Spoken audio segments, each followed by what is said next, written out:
நம்முடைய நம்பிக்கைகளை வைத்து, நம்முடைய கற்பனைகளை வைத்துக் கொண்டுதான் நாம கடந்த கால நிகழ்வுகளையே கட்டமைக்கிறோங்கய்யா. நீங்க உங்களுடைய கடந்த காலம் என்ன உங்க நினைவுல வச்சிருக்கீங்களோ அதுக்கும் கடந்த காலத்துல நடந்த ஃபேக்ட்ஸ் நிஜத்துக்கும் சம்பந்தமே இருக்காதுங்கய்யா. சற்றே தள்ளி நின்று சாட்சியாக பார்த்தீர்களானால், நான் சொல்றது முழுசா உங்களுக்கு புரியும். சாட்சியா நின்னு பார்த்தீங்கன்னா நான் சொல்றது புரியும். ஒரு பக்கம் ஆனந்த கண்ணீர் பொங்கும், ஆஹா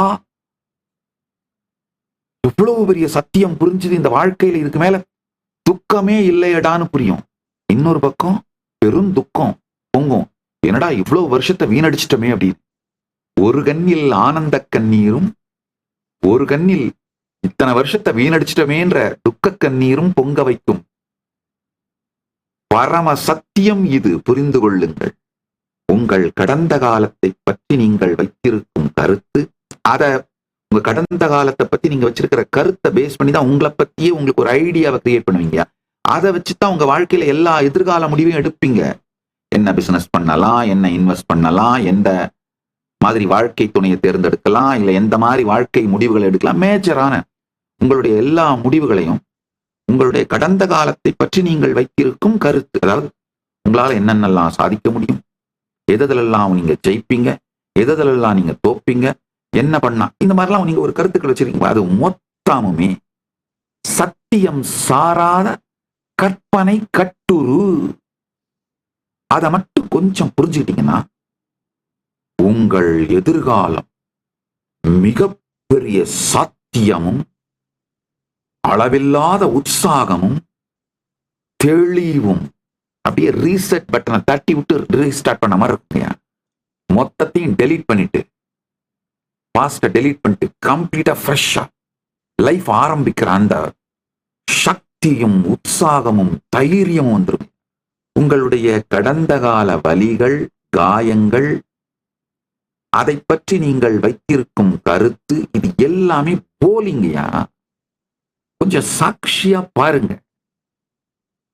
வெறும் இந்த 28 நாள் மட்டும் எனக்கு கொடுங்கன்னா நான் உடனே உங்களை ஆசிரமத்துக்கு வந்துருங்கலாம் கூட கூப்பிடல. அப்படி வந்திருக்க முடிஞ்சா வாங்க. கைலாசா திருவண்ணாமலையோட கதவுகள் திறந்தே இருக்கின்றன. ஜனவரி 1ஆம் தேதியிலிருந்து 31ஆம் தேதி வரைக்கும் இலவசமாக பரமசிவசேனை நிகழ்ச்சி நடக்குது. உணவு, தங்குமிடம், வகுப்புகள் அனைத்தும் இலவசமாக கொடுத்து வகுப்பு கொடுக்குறேன். அது 5 லட்சம் ரூபாய் பெருமானுடைய ப்ரோக்ராம் இலவசமா கொடுக்குறேன். அது ஒரு பக்கம். 2வது, இந்தியா முழுக்க யாத்திரை பண்ணணும்னு நினைக்கிறவங்களுக்கு, பரிவராஜ யாத்திரையா போகணும்னு நினைக்கிறவங்களுக்கு இந்த 1 மாத வகுப்பையும் இலவசமா கொடுத்து, 5 லட்சம் ரூபாய் பெருமானுடைய வகுப்பையும் இலவசமா கொடுத்து, நீங்க யாத்திரை போறதுக்கு குறைந்தபட்சம் 1 லட்சமாவது ஒவ்வொருவருக்கும் செலவழிக்கின்றேன். நீங்க பல்வேறு ஸ்பிரிச்சுவல் ஈகோ சிஸ்டம் எல்லாம் பார்த்து வாழ்க்கையை புரிந்து கொள்வதற்காக, வாழ்க்கையை அறிந்து கொள்வதற்காக, வாழ்க்கையில் மலருவதற்காக.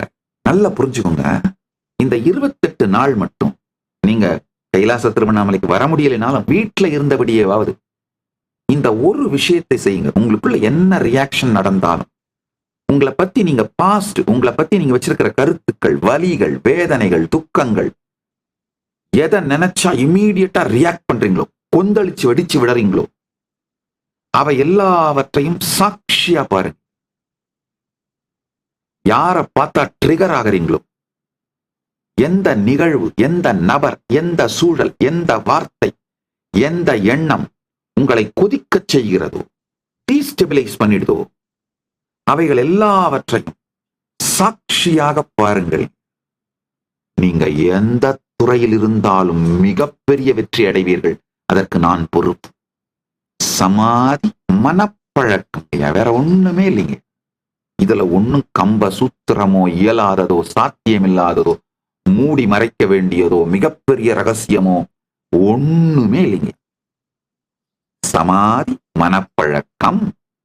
வேணும்னா ஒரு பெரிய பேப்பர்ல எழுதி பெட்ரூம்ல ஒட்டிக்கோங்க, உங்க ஆபீஸ்ல ஒட்டிக்கோங்க. சமாதி மனப்பழக்கம்